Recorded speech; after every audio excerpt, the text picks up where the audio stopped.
കൂട്ടുകാരെ, ഇന്ന് ഞാൻ ചീരകളുടെ രാജാവായ ചീരച്ചേമ്പിനെ നിങ്ങൾക്ക് പരിചയപ്പെടുത്തി തരാം. ഇതാണ് ചീരച്ചേമ്പ്.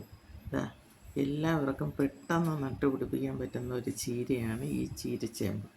ഇത് നമുക്ക് എപ്പോഴും ഇല കാണും. വേനലിലും നനച്ചു കൊടുത്താൽ ഇത് ഇല തിളിരില വന്നുകൊണ്ടിരിക്കും. നമുക്കിതിൻ്റെ തിളിരിലയാണ് തണ്ടുമാണ് എടുത്ത് തോരൻ വയ്ക്കാം. മുറ്റി നിൽക്കുന്നതിൻ്റെ തണ്ടാണെങ്കിൽ അത് തീയൽ വയ്ക്കാനും ഒഴിച്ച് കറിയൊക്കെ വയ്ക്കണം, അങ്ങനത്തെ കറികൾ വയ്ക്കാൻ കൊള്ളാം. ഈ തിളിരില നമുക്ക് അതിൻ്റെ തണ്ടും കൂടെ നമുക്ക് തോരൻ വയ്ക്കാം. വളരെ സ്വാദിഷ്ടമാണ്. ഒരാഴ്ചയിൽ 1-2 ദിവസമൊക്കെ നമുക്ക് മാറി വയ്ക്കാൻ പറ്റുന്ന ചീരയാണ് ചീരച്ചേമ്പാണ്. ഇതെല്ലാവരുടെ വീടുകളിലും നട്ടുപിടിപ്പിക്കേണ്ടതാണ്, അത്യാവശ്യമാണ്. എനിക്കിത് കൃഷിഭവനിൽ നിന്നാണ് കിട്ടിയത്. ഇത് നട്ടുപിടിപ്പിച്ചാൽ നമുക്കൊന്നിനും മുട്ട് വരില്ല.